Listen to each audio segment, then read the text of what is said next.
こんにちは、東京ベジライフのなつきです。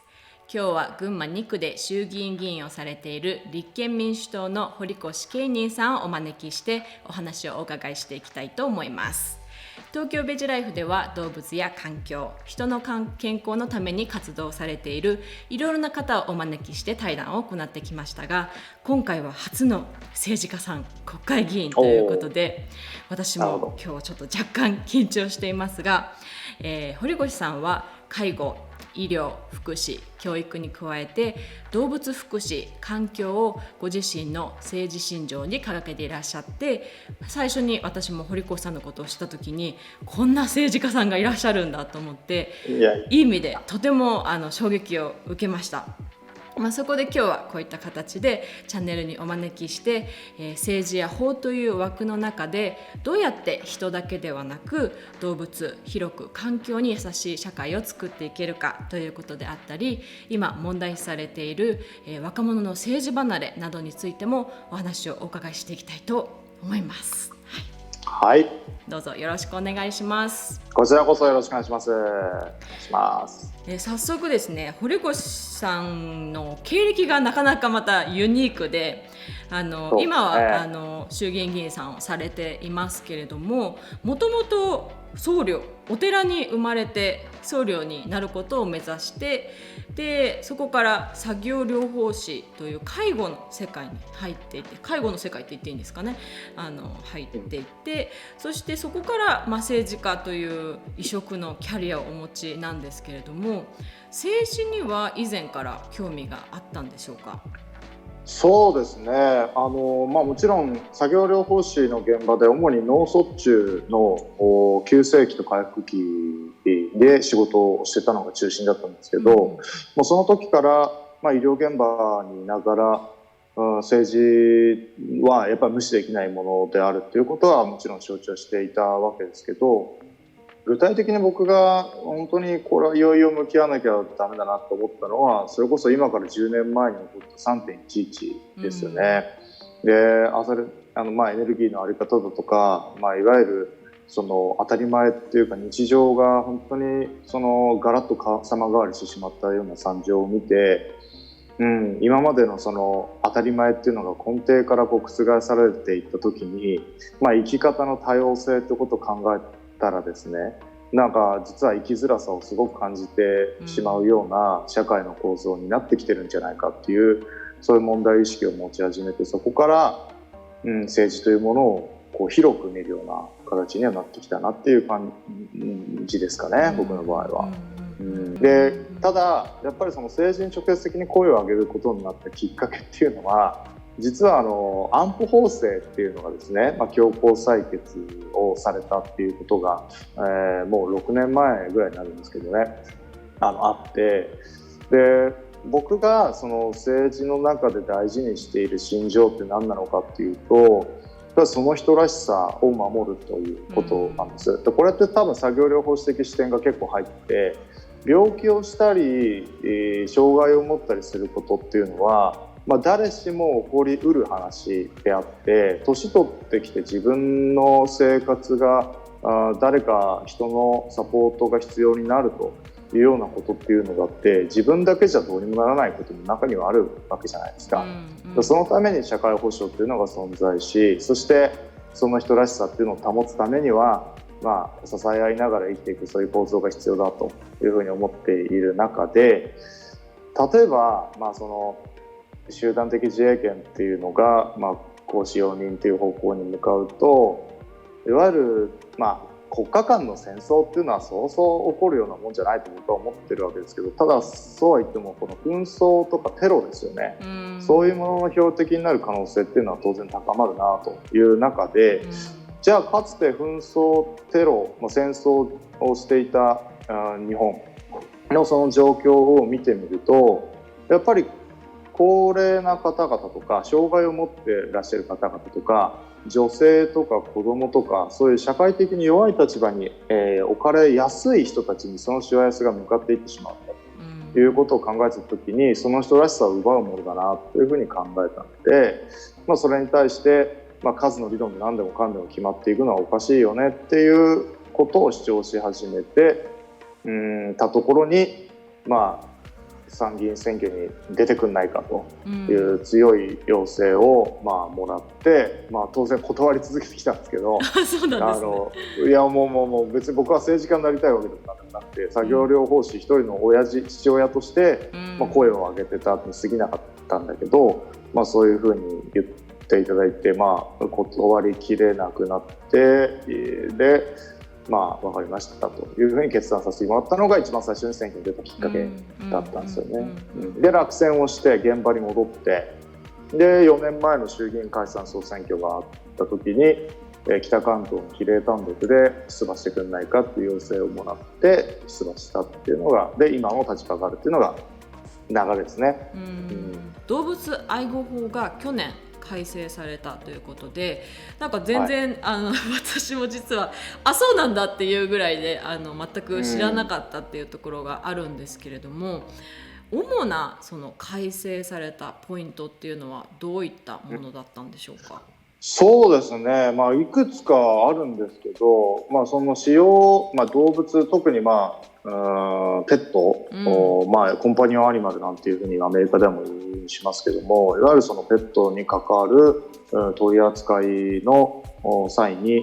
まあ、例えば繁殖業とかも含めてですね、その各種の数値規制が盛り込まれたっていうのは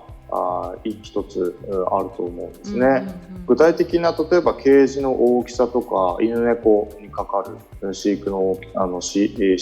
ケージの大きさであるとか、あとはまあ床材の規定であるとか、あとはまあ8週例規制って言われているもので、生まれてから生後8週間以上経たないと世帯として販売しちゃいけませんよという規制が盛り込まれたりとか、あとはまあ動物虐待遺棄に関する罰則の強化ですよね。ここについてがまあ割と大きい、あとはまあマイクロチップの装着が義務化されたりとか、まあこれはまあ賛否あるとは思うんですけど、そういうところがあとはまあ動物虐待遺棄に関する立ち入り調査の強化であるとか、まあ、細々としたところはまあそういうところですけど、実際はまあだいぶ進んだところもあるとは思いますね。まあ、もちろん十分でない点っていうのもまあ私の目から見てみるとまだまだあるなというふうに思いますけど、そうすると逆に言うと、その改正される前っていうのは繁殖業とか全くそういった、なんていうんですかね、決まりとかはなく自由に育てて自由に売っていたみたいな形なんでしょうか。そうなんですよね。だから数値規制自体は盛り込んでなかったので、極端にやっぱり狭いケージのあり方で飼育してたりとか、まあ、あとは従業員1人当たりがもう本当にたくさんの動物、犬猫を管理していると、いわゆるパピーミルっていう繁殖をする際に、まあ、劣悪なね、その環境の中で動物たちを飼育しているという、まあ、悪質なその繁殖業者も、これは今の法律では取り締まれないっていう、そういう状況になっていたっていうのは事実なので、それが、まあ、今回の法改正によって、まあ、まだ完全施行ではないので、特にその頭数制限等々については次元緩和措置っていうのがまだ設けられているので、これからっていう感じになりますけど、でもそういうのがまあ設けられていくべきだという背景の中には、そういう、まあ、全部が全部そうじゃないとは思うんですけど、やっぱりどう考えても悪質、まあ、動物の扱いとはちょっとかけ離れてるよねというような事業者もあったのも事実なんですよね。なるほどなるほど。まあ、その動物愛護法に関しては、まあ、ちょっとこう動物って言ってもいろいろな種類の多分動物がいて、まあ、今お話にあったペット、つまり、家庭動物ですよね。家庭動物がいたりとか、あと動物園とかにいる展示動物っていうのがいたりとか、あとは科学の実験に使ったりする実験動物であったりとか、あとそのまあ家畜ですよね、食肉になったり、まあ、乳牛だったり、そういう家畜動物っていろんな種類の動物が私たちの生活の中には存在しているのかなというふうに思うんですけれども、そういった中でやっぱり愛護、動物愛護っていうふうに考えた時にコンパニオンアニマル、ペットっていうのは一番想像がしやすいじゃないですか。やっぱり家族の一員だし、大事にしたいし、ただ一方でやっぱり例えば、展示動物のウェルフェアはじゃあどうなんだろうだったりとか、実験動物ってどういうふうに管理されてというか、育てる、暮らしていてとか、そういうことであったり、畜産動物ですよね、畜産動物の扱いとか、そういうところっていうのは動物愛護法の改正では何か取りなんていうんですかね、変わったところっていうのはあるんですかね。そうですね。まず動物を扱う事業っていうのが第一種動物取扱業というものに該当するんですけど、このコンパニオンアニマル繁殖業とか生体販売、そういうのは第一種動物取扱業に入るんですけど、この第一種動物取扱業の中に動物園とか、実験動物であるとか、あとはそうですね、畜産業者、全てをそこに規制の対象に盛り込むべきだというふうに、僕は思っているし、そういう主張で、そういう法改正にしてほしいという方々も当然多くいらっしゃるというのは実際なんですが、残念ながらそこが漏れているということなんですよ。だからつまり第一種動物取扱業の中に、畜産、実験動物、動物園をはじめとした展示動物っていうのは、含まれないという形になっているんですね。だから、そういう意味ではアニマルウェルフェアというものを、その部分については法によって守られて現状いないという状況なんですよね。じゃあ ほぼ規定とかないような感じなんですかね。もちろん畜産動物に関しては衛生上のいろいろ規定はあるのかもしれないですけど、そうですね。だからそこですよね。今例えば動物の特に畜産、例えば畜産動物ってなった時に、その動物を飼育する、ウェルフェアっていう部分に関して言うと、所管省庁が農林水産省になるわけですよね。で、土地区等々に関してはこれは厚生労働省が所管になるので、なるほど。それぞれの法律によって、また役割が異なってくるというか、だから例えば鶏の飼育のあり方について、国際樹液学機構の OIE っていうところがあるんですけど、そこがガイドラインっていうのを出してるんですよね。アニマルウェルフェアに従事した、準じた飼育のあり方というのを示してきているわけですけど、日本も海外基準に合わせて、アニマルウェルフェアを推進していくべきだというふうに、僕は農林水産委員会で大臣に向けて発言したことも、何度もそういうのを取り上げてやってるわけですけど、それに対して反対をする事業者側からすると、アニマルウェルフェア推進してほしくないという声もやっぱりあって、それが、いわゆる賄賂事件、お金をね、事業者が大臣にお金を渡したという事件に発展するわけですけども、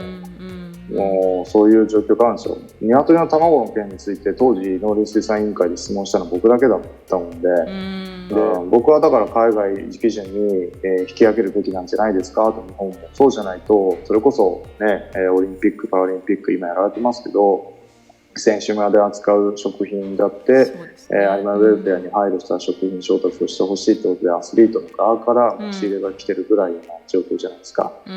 それは世界の潮流により遅れることにもなるし、逆に今の畜産のあり方というのが外に出ていけば、これは批判の的になるものにもつながりかねないというようなこともあるし、それこそコロナウイルスの渦中の中で密を避けろって言っているけれども、畜産動物は相当な密の状況に追いやられている。鳥インフルエンザが一時発生すれば110、何万羽という110万羽という数が殺処分されてしまうと、そういう、ワンヘルスですよね。動物と人間の健康ということを一つ考えた時にも、これは無視できない課題なんじゃないかということで、やってきたわけですけど、それをしてもらっちゃ困るというそういう、力も働いているのもこれ事実ですよね。でなかなか進んでこないと。そうですね。やっぱりその畜産動物に関してはペットと違って、最終的にはでも殺すよねみたいな、殺しちゃう動物だから、その間、生きている間にどういう状況にあろうが、最終的には死んじゃうんだから別にそこまで気にする必要ないんじゃないかみたいな、多分そういう意見もあるのかなと思って、やっぱりその事業側からすると、生産的に生産性を上げて、コストを低くしていかにして量産できるか、たくさんお金を儲けられるかっていうところになってしまうと思うので、やっぱりそこでとはいえ、その動物の権利を保護するとか動物愛護ということを横に置いたとしても、そういったなんていうんですかね、劣悪な環境の中で育てられている動物たちが、私たちの食卓に上がっていくっていうことを考えたときに、それは倫理的な問題だけではなくて、そういう疫病であったりとか、そういう、健康上の問題にも、ホルモンバランスがおかしくなったりとか、いろんな抗生物質とか投与されている畜産動物も多いと思いますし、そういった人体への影響っていうのも、考えていかなきゃいけないよねっていう全体的な視点で考えていくと、もう少しなんていうんですかね、議論の余地はあるのかなっていう気もしたりするんですけれども。そうなんですよね。だからこの問題ってやっぱりその事業者側とか生産者側を悪者にして叩いて済むような話じゃ全然なくて、それはね、何も生み出さないんですよね。だから僕はある意味では日本の畜産業を守りたいという観点からアニマルウェルフェアを推進していくべきだっていうふうな主張をしている一方で、例えば消費者側、この消費者に対しても私たちがやっぱりその日々選択している消費動向とかライフスタイル、それをやっぱり変革させていくことも同時に必要なんですよということをやっぱり主張していて、それは国会の中では消費者庁っていうのがあってですね、消費者問題特別委員会っていうのがあって、いわゆるそれが消費者教育、エシカル消費ですよね、そこのもっと推進に動物福祉も入れるべきだということを言っていて、今エシカルガイドブックみたいなのが消費者庁の発行で出てるんだけど、フェアトレードとかオーガニックとか寄付付きな購入みたいな、そういうのはそのエシカルガイドブックの中に入ってるんだけど、アニマルウェルフェアっていう言葉が入ってないんですよ、今のガイドブックには。だからここにアニマルウェルフェアぜひこれ盛り込んでいかなきゃいけませんよねっていう話をしたところ、次期改定には盛り込みますっていうような話を答弁してもらったんで、それ次期改定がいつだかちょっと分かんないんですけど盛り込まれることになると思うので、そういう働きかけ、消費者側と生産者側両方、僕ら自身消費者ですからね、その消費者たる僕らがやっぱり意識を変えていくということっていうのも同時にやらなきゃいけないことなんだなというふうに思いますね。そうですね。やっぱりその消費者側から声を上げるっていう意味で、例えばそうですね、その消費者側がスーパーに行ったら1パック100円の卵があるっていう状況、そして 100g100 円のお肉が普通にあるっていう状況に、それに慣れているっていうところがあって、でその食事に関するガイドラインとかも、お肉をしっかり食べましょうね、卵牛乳しっかり取りましょうね、そうじゃないと栄養のバランス崩れますよみたいな多分国の方針だと思うんですよ。なので、その国民の側からすると、いやでもそれでじゃあいろいろこう法の規制が変わってアニマルウェルフェアとか言われるようになって、お肉の値段が上がったり卵の値段が上がったり牛乳の値段が上がっていった時に、私たちの健康はじゃあ栄養が足りなくなってバランスが崩れちゃうじゃないのみたいな、それはもう公平性に欠けるんじゃないのみたいな、多分そういう意見をその、お金がなかったら十分な食事ができなくなっちゃうじゃないのみたいな、そういう意見ももしかしてあるかもしれないんですけど、やっぱりその根本的な食の考え方であったり食の教育であったり、じゃバランスの取れた栄養がしっかり、行き渡った食事ってなんだろうとか、その野菜だったらいいっていう、私は菜食ですけど菜食だったらいいっていうことじゃなくて、じゃあ農薬とかどうなんだろうとか、そういうこう野菜ってどういうふうに育てられてるんだろうとか、もっともっとこう食に関してもう少しこう一人一人が興味を持って食に関していろいろ調べたり声を上げていくってことが重要なのかなと思ったりします。そうですね。やっぱりその今ってスーパーなんかで買い物をしたりするのももちろんそうなんですけど、その食料がどういう経過をたどって自分たちの食卓やあるいはその商品として手元に届いているのかということ自体が割と見えにくくなってるっていう、そういう状況があると思うんですよね。だからそこがやっぱりこう私たちが一つずつ知っていくっていうのは、これがエシカルの教育であったりエシカル消費であったりすると思うんですけど、そういう物事のものの背景にどういう物語があるのかということをもっと大事にしなきゃいけない、そういう時代になってきてるんだろうなと。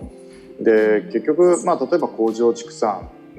大量生産大量消費ってやっぱりどこかにその食料自給システム的に持続可能でなかったりとか、歪みが発生したりするっていう実際はもうすでに国際的にも起こってることだと思うので、そういう意味でもですね、やっぱり、食料っていうのは国の食料安全保障っていうところからしてもすごく重要な側面になってるので、もう少し力を国全体国民の意識全体で高めていかなきゃいけないんだろうなっていうのはすごく感じるところですね。やっぱりその今おっしゃっていた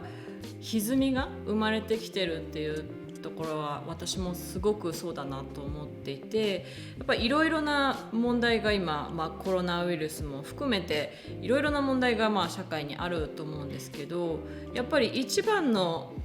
根底にある問題、食の問題であったりとか、そういうものの根底にあるのは私たちが人間が自然から離れすぎてしまったっていうところが一番大きいんじゃないかなっていうふうに私はいつも思っているので、やっぱりそういったところでその歪みが生まれていった中で、環境問題にもつながっていますし、そういうところがあるのかなと思って、でやっぱ環境っていうふうに考えた時に今はもう本当に気候変動の影響がもろに皆さん感じてるところじゃないですか。夏暑いし台風も超大型化していて、でいきなりこの間私が住んでいるところでも氷が降り出したりとかゲリラ豪雨とかいろいろな形で日々感じているような形になっているので、環境問題っていうのも皆さん関心の高いところだとは思うんですけれども、とはいえそのなんていうんですかね、政治の世界の中では多分何かしたらその任期4年の中でその環境がガラッと変わる、経済みたいにじゃあちょっと金利動かしたらこう上向いた下向いたみたいな、そういうものじゃないじゃないですか、環境って。だからこうなんとなくこう厳かにされがちというか、そこはねみたいな、もちろん環境に優しい方がいいけどみたいな、なかなかこう積極的に活動してくださる政治家の方っていないのかなっていうような印象は受けるんですけれども、そういった中でただ堀越さんはその環境っていうのも政治信条の一つに挙げていらっしゃるので、有権者の方々と今特にいろいろこうお話しする機会っていうのは増えてると思うんですけれども、この4年間で環境に対する意識の変化っていうのは何か感じていますか？そうですね。特にやっぱ僕が、最初当選させてもらって4年前、環境委員会にもそのまま属してきたわけですけど、この2年ぐらいでだいぶ意識が変わってきたかなっていう印象はありますよね。で、ある意味では政府の側も2050年度段階で温室効果ガスネットゼロを目指すというような方針も示されているし、2030年度段階での再生可能エネルギーの比率どうするのかとか、いわゆる2030年度段階での温室効果ガスの NDC ですね、目標中古目標みたいなのが、それをどうするかとかっていうことが具体的なこの数字で表されているのに対して、若い人たちを中心にいやもっと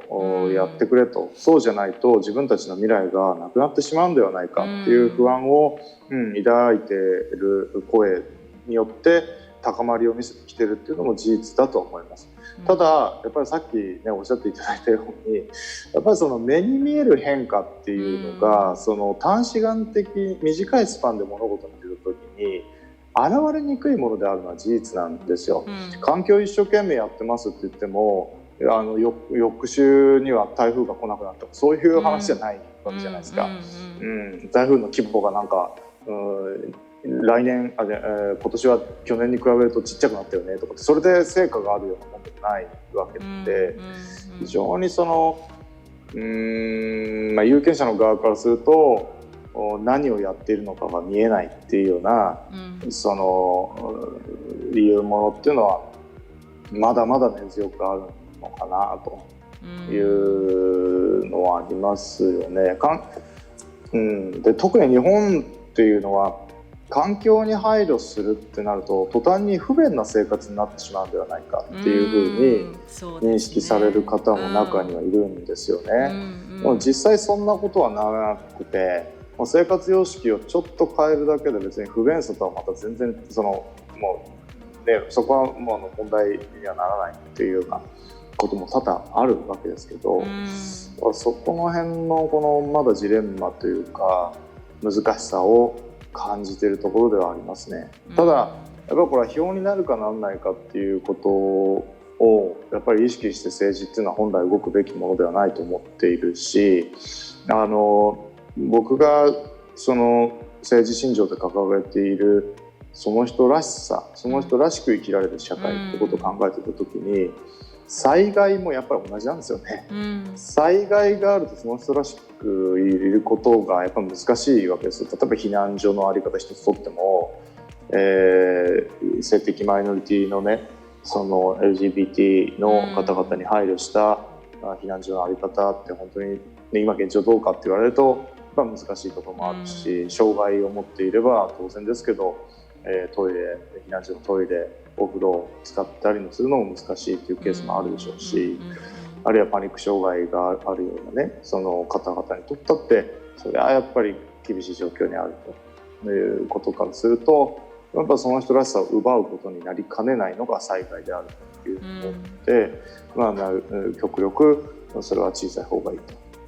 というような思いを持って今の政治っていうのを見ているということですかね。だからやらなきゃいけないっていう問題意識を持っているということですかね。今おっしゃっていただいた通り、特に若い層の中で環境に対する、関心が高まっていて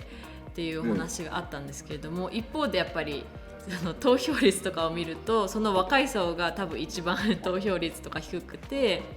で、そういった中でやっぱり政治の中で声を反映させていくのって結構難しいのかなって思ったりするんですけど、若い人たちの政治参加とか、投票率とかそういうところだけで見るとやっぱり有権者のうちの20%、30% という人たちしか、選挙に行けてないという実際はあるっていうのは、数字の上ではある一方で、ただやっぱりその3割4割、自分たちで選挙に行こうという行動している人たちのモチベーションはある意味ではすごく高いんだと思うんですよね。だからそうでそこがもっと波及してくるといいなと。で逆によく若い人たちが政治から離れてしまっているというふうに言われてしまうんだけれども、僕はそうではなくて、なんかその政治に対するコミットの仕方がやっぱりわからないし、教えてもらってもいないからしょうがないわけで、若い人が政治から離れてるんじゃなくて、政治の側から離れてしまっているというふうに思ってるんですよ。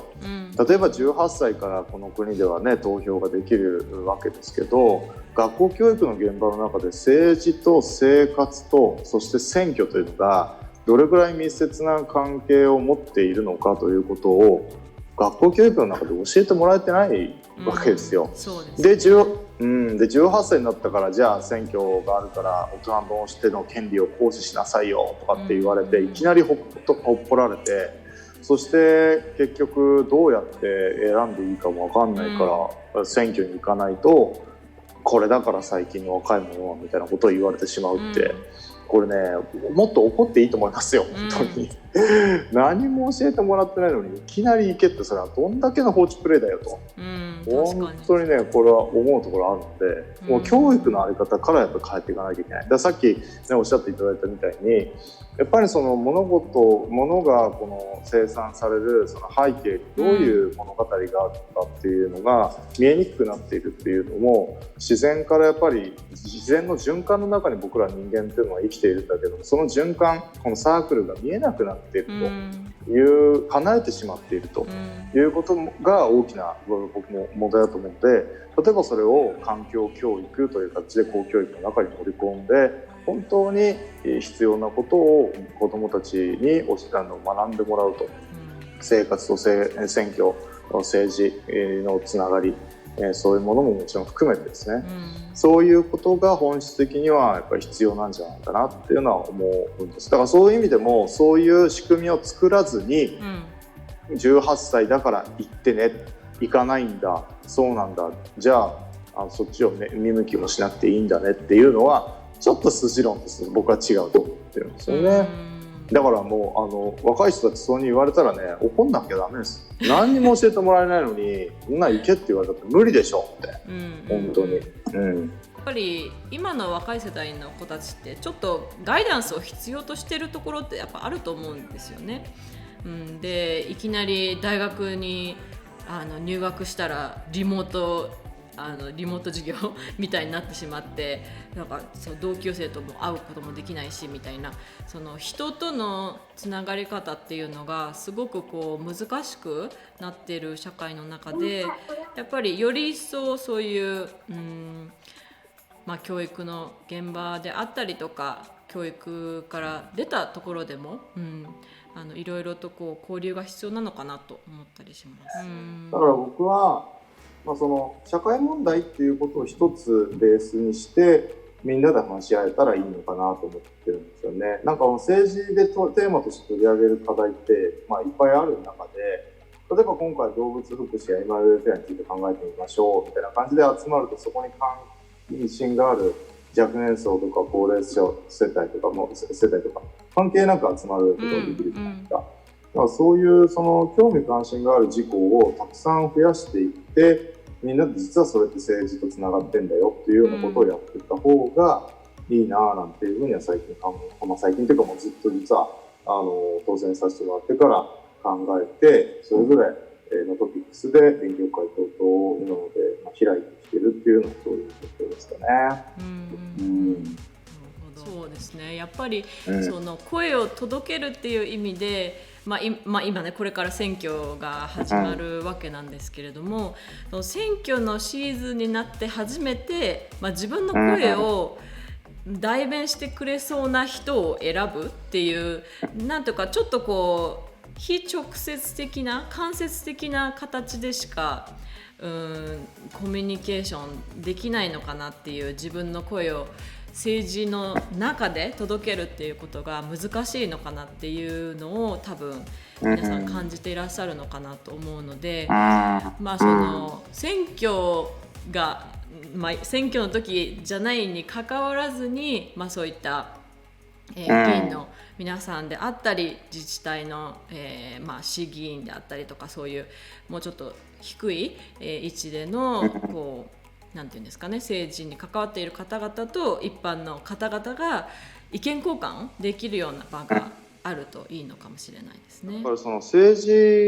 って選挙がある時にわーっとお願いしますっていうような感じで動いてくるようなイメージって皆さん持ってるじゃないですか。僕ももちろんその意識ってなんとなくあったわけですけど、選挙が行われてない時にこそやっぱりこう参加をするという国民側からのこう歩み寄りっていうのを、逆にそこはプレッシャーになる話ですからね。普段私動物福祉のことを例えば一生懸命こう考えてて何かできないかと思ってるんですけど、どう思いますかっていう疑問を投げかけるだけでも、実は結構大きなプレッシャーというかね、そうか、そういうふうに考えてる人たちがいるのか、じゃあ自分も取り組まなきゃいけないなっていうふうになっていく可能性っていうのもあるわけですからね。確かに、そういう意味ではそうですよね。だからSNS であったりとか、何かこう自分の意見を発信することによって、それが共感を呼ぶっていうこともあると思いますし、こういう声もあるんだっていうのもあると思うので、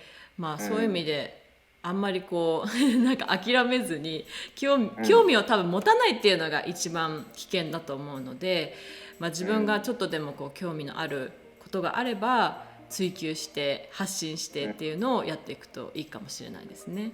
そうですね、そうと思います。今日はこんな形でいろいろなトピックでお話をさせていただいたんですけれども、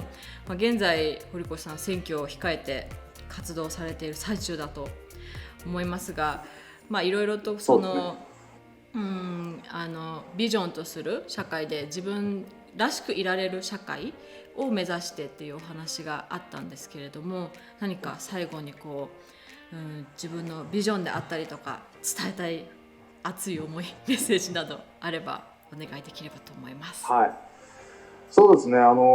僕が政策の柱として掲げているのはやっぱその人らしくあられる社会ということで、それは動物のこともやっぱり例外ではないと思っ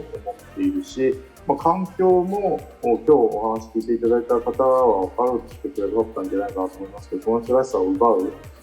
ことにもなりかねないという問題なので、票になるかならないかというのは全然関係なくですね、やっぱりそこはやらなきゃいけない課題だと思ってるんですね。でその上で、社会保障、難しい具体的な政策っていうのはあるんですけど、やっぱりやるかやらないか、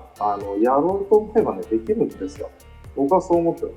僕が目指していきたい将来像についての具体的な政策集っていうのを、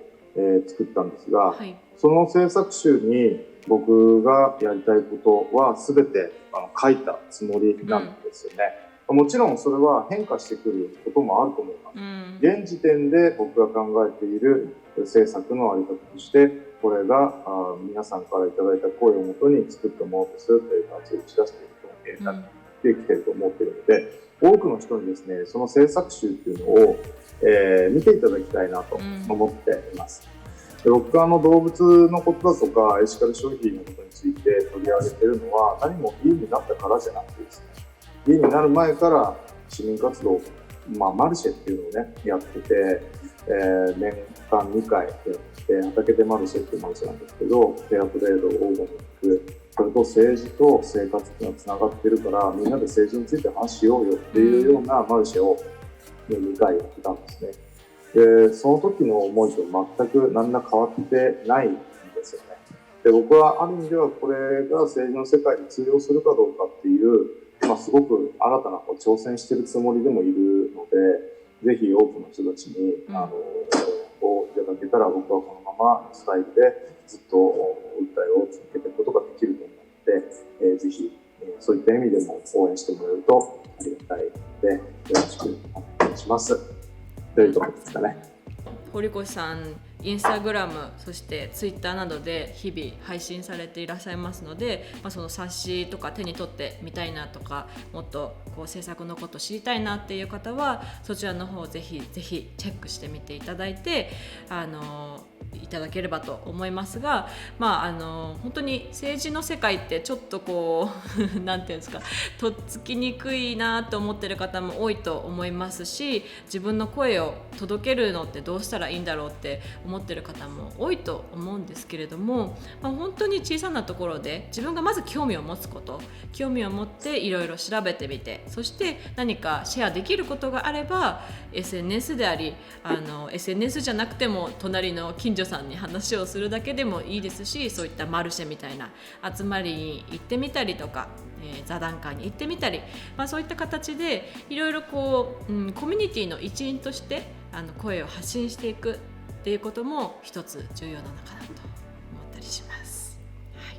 今日はまた長々とご視聴ありがとうございました。また、ぜひ、こういった対談動画もご覧いただければと思います。どうもありがとうございました。はい、ありがとうございました。